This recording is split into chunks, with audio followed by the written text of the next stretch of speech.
You expect us to now see you as who you are today? No, no, sir. You're still that guy to us. You're still that guy that used to cut up in class. It's always going to be strangers that support you the most. Don't ask me why. I didn't make this up. You know what I'm saying? It just is what it is. I'm going to put something on the screen for y'all so y'all can see. Maybe over here, maybe over there. It's a comment from a couple videos ago. This guy said, "It's good to see a black man talk about how to be successful.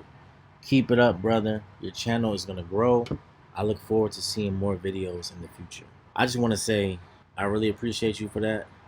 That comment has been on my heart and on my mind all day, because what I realize is that I've been posting every day about what I got going on, about what I'm building, about what I'm working on. And I don't want to speak in no type of entitlement or nothing like that. Nobody owes me anything. But what I realize is that, it's only a select few people that's going to support, who actually know you, who've been around. People you might have went to high school with, or you went to college with them, you might have worked with them. I don't know. They're friends of a friend, whatever the case. They know you in real life. There's only going to be a handful of those people. I can count on one hand, maybe two, all the people in my real life who know me in real life that are actually supporting what I'm doing right now. Not just generally wanting me to win. Like, yeah, I'm sure if you ask them, they'll say, yeah, I want him to win. I want him to succeed. But people who are actually supporting, people who actually consume my content, people who read when I put my word of the day every single day, a word of encouragement, people who watch my YouTube videos or got my ebook, whatever. And there's nothing wrong with that. Nobody owes you support. I think that's another thing. Nobody owes you support, but it's always going to be the strangers who support you the most. When anytime something goes viral online, do you think it was your friends that helped boost you on that? You know what I'm saying? Do you think it was your friends that helped take that post and boost it to the moon? No. Maybe one or two people saw your post and they said, "Oh, this is crazy." They shared it, right? But it's gonna be those random people that keep sharing, like, share, like, share. They retweet, they reshare it, they comment, whatever the case. They send it to their friends. It's gonna be those strangers that do that. It's gonna be strangers that either support you to the moon or hate you to the moon. You know, that's the strength of numbers, though. It's not even a good or a bad thing. It's just the strength of numbers. You gotta stay down long enough for your content to have the opportunity to compound interest into the algorithm and reach strangers. That's really what this is all about. I think with this YouTube game, it can get discouraging. You get started, your views are low. You might drop a video. You know how back in the day you'll send a risky text and you'll throw your phone and because it's like you're afraid of the outcome. It's kind of the same thing for me when I post on YouTube. I make my video. It's like, okay, I don't really know who's gonna see this. I make my video, my little cute video, cool. I post it, and then I don't look at the YouTube app or my YouTube Studio app or nothing for like the rest of the day. I don't even want to see it.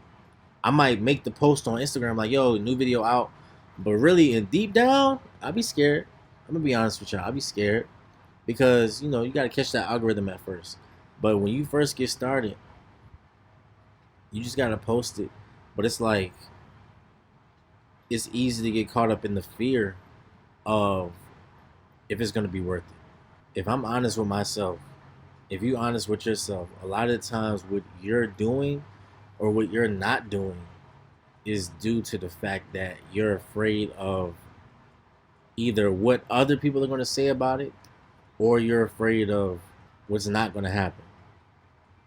So in other words, you're afraid of a perceived outcome or a perceived absence of outcome. What's the common denominator between the two? Fear. Fear. You're afraid of this, you're afraid of that. For me, honestly, I was afraid of both. Sometimes I was afraid of what people were going to say if I did this. If I post these videos, it's just because it's easy. to sit back. It's easy to sit back, be quiet, just shut up, collect your check at work. You don't have to do anything extraordinary, worth criticizing, or worth speaking on, and just sit, play the background. That's the easy thing to do.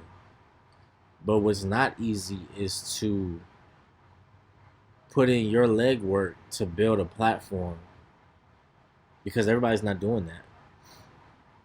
99% of people are consumers, they're not producers.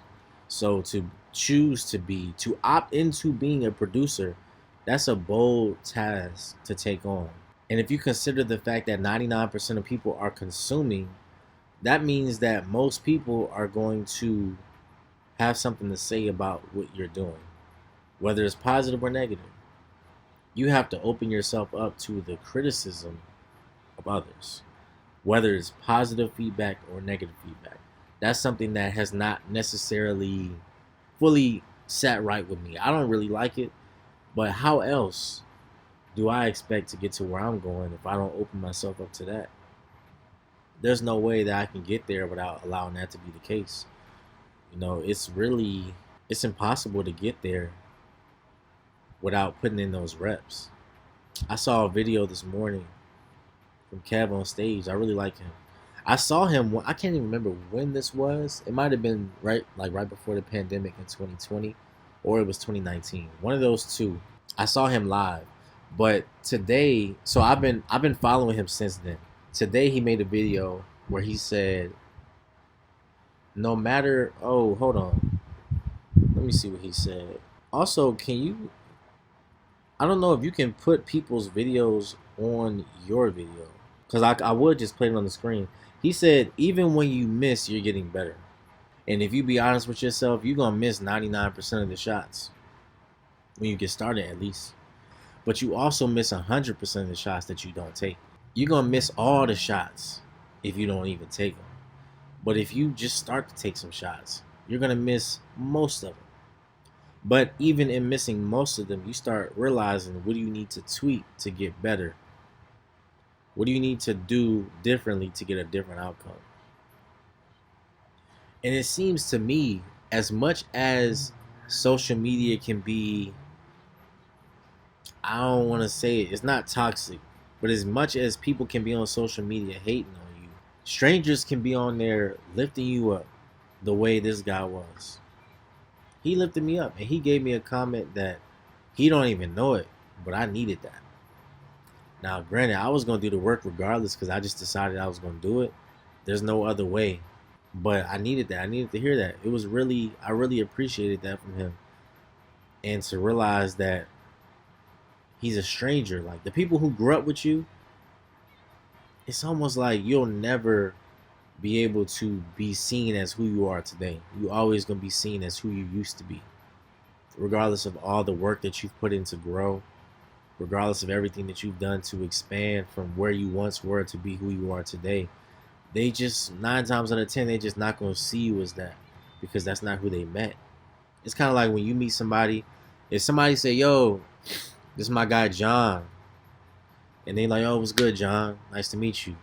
And then let's say you see him next week, and then your guy's like, yo, this is my man Jonathan. You met him last week.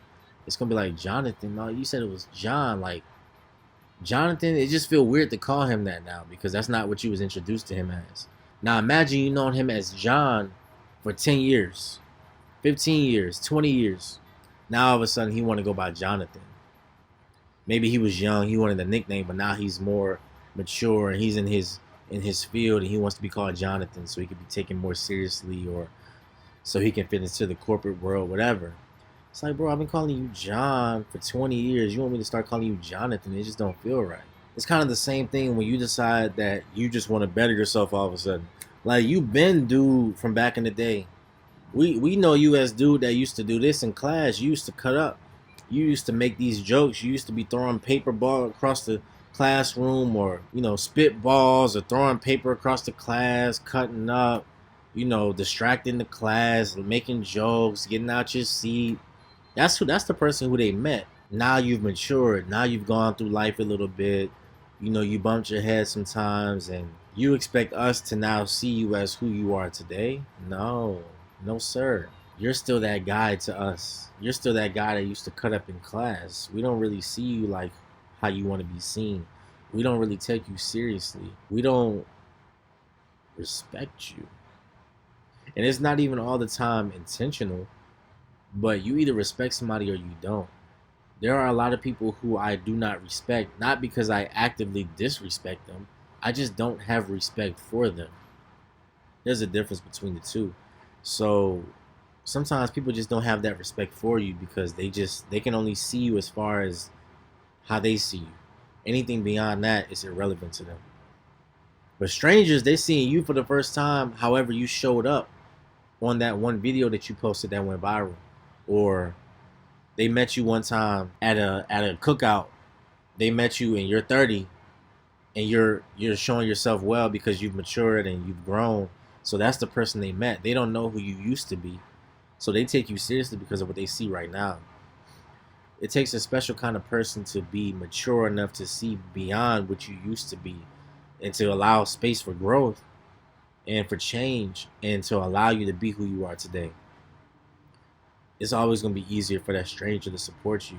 They didn't have the opportunity to see you as anything else. But, you know, a lot of times when people talk about this topic, they speak from a place of pain, from a place of irritation or hurt or whatever. But it doesn't even have to be that. It's like when you understand what it is, when you understand something for what it is, you know how to operate. You don't have to treat it like they never believed in us. Like, yeah, and that might be true sometimes.